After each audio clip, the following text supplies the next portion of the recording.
would you do if given the chance to choose the artwork set to inspire hundreds of thousands of museum guests? Well, opening the vault, a look inside the GFS collection, the latest exhibition at Grounds for Sculpture, seeks to answer that question.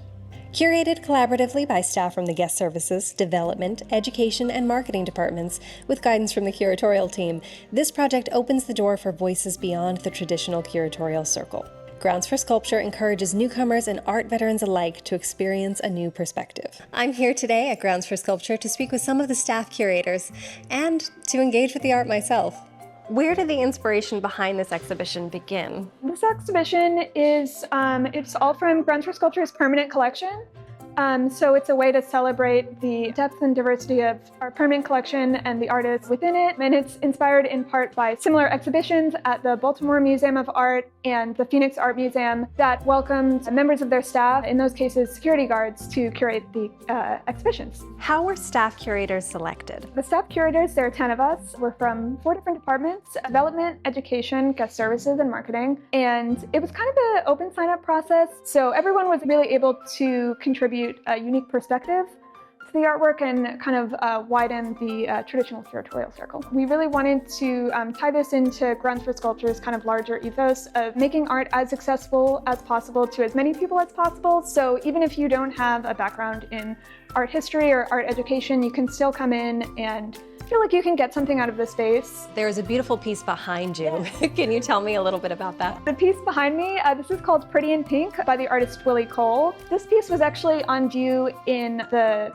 administrative offices, so staff was very familiar with it, but it hasn't been on view to the public in a while. Willie Cole is a New Jersey artist from Somerville, New Jersey, and this is part of his Blossoms collection. So it's made of 325 high-heeled shoes. And now we're here with Amy to discuss one of her favorite pieces. So please talk to me about, is this Medea? Medea, yes. Okay, So this is Medea by Selma Burke. It is a cast resin sculpture. The original is carved from cherry wood. This was made in 1955. It's the oldest piece in this exhibition, and it's also the first piece that was acquired for our permanent collection by an artist of color.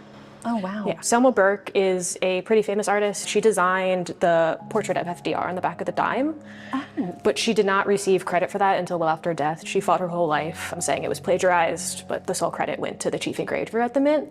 Wow. What is it about it that made you want to choose it for this exhibition? I love how kind of unpolished it looks. The story in this piece is a lot about grief and rage. Right. And I just love how it kind of looks like a woman coming undone. Wow. I want you to show me the next piece. Yeah. What's next? This is called Obituary Note. It is by Tulor L.N. He is an Indian artist. Okay. So this sculpture itself has a lot of Hindu representations. Right. You'll see this big circle that represents the cycle of death and destruction, and it's a very common motif, these flames along the edge, in depictions of Nataraja, who is a representation of the chief Hindu deity, Shiva. Oh. And then the inside is burnt in place wood. So it was charred in place. You'll see, if you kind of look in some of the crevices, they're not as burnt.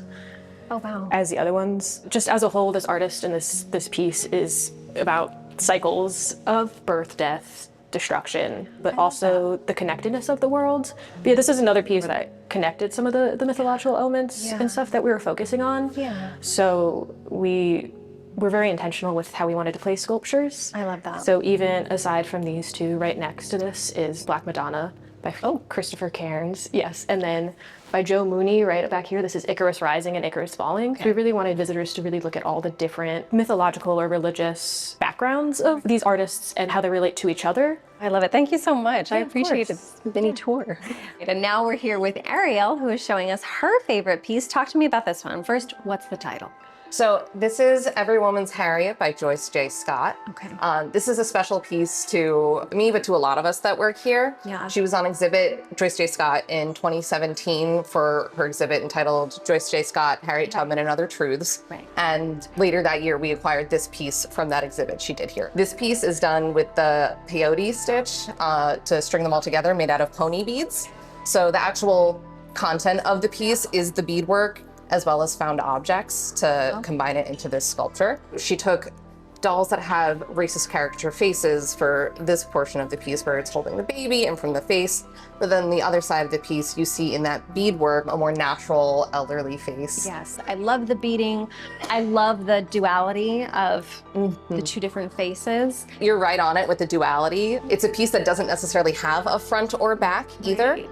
And it's a piece that's not telling you, you know, this is the way to look at it. You truly 3D and you're getting a different story if you look at it from one side versus the other, versus when you're standing in between and you're seeing both of these profiles connected to each other. Absolutely. Aside from being a gorgeous piece of work, what is a similar theme throughout a lot of what we talk about in this exhibit, which is who tells stories and narratives and how do those take shape over time. Well, as much as I love this, I'm really curious to see what's next. We're just heading over here to look at two pieces by Michelle Okadonor.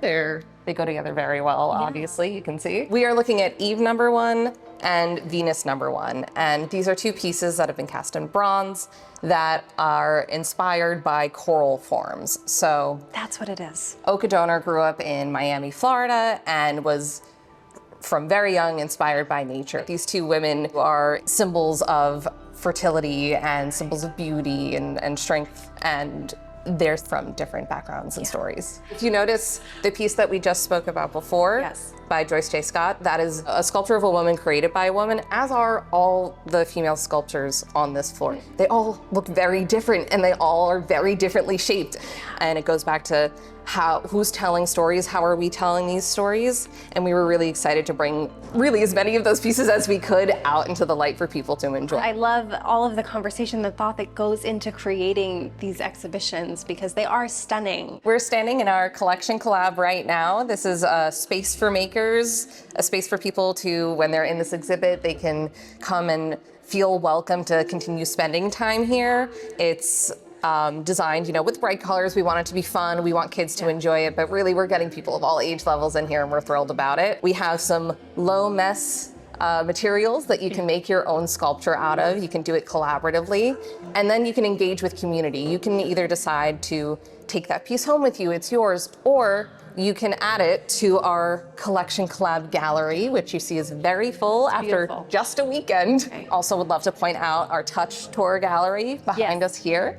So this is both an educational tool and an accessibility tool. We have so many different materials that we've included intentionally throughout the space so that you're getting a sense of all the different ways art can look like, and you can't feel it over there, but you can get a sense of what it feels like over here and get that hands-on experience with some of those materials. So there's plenty to do and have fun with in this space. I'm gonna be a 5-year-old right now. Here we go. Let's please, do it. Please, we have to get over there.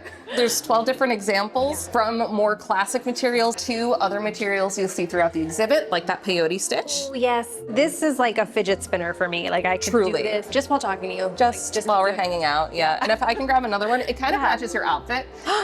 From Pretty in Pink, we have a shoe. It's really cool to see, and all of these are materials. It's crazy. I'm holding a shoe, You're holding which I could absolutely put on my foot right now, and it is art. You're holding art. This is in an art piece. Absolutely. That's so cool. I love it.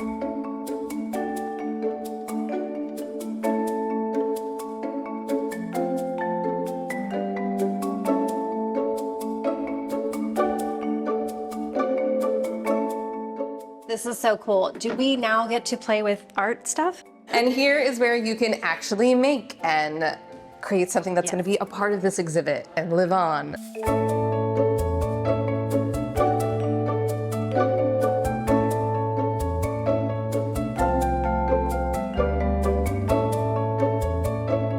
Could I offer that we name him after Perry the Peacock, who's beloved to us? Oh, yes. So he could be Perry, and then he's a little bit of grounds for sculpture taken with him. Perry.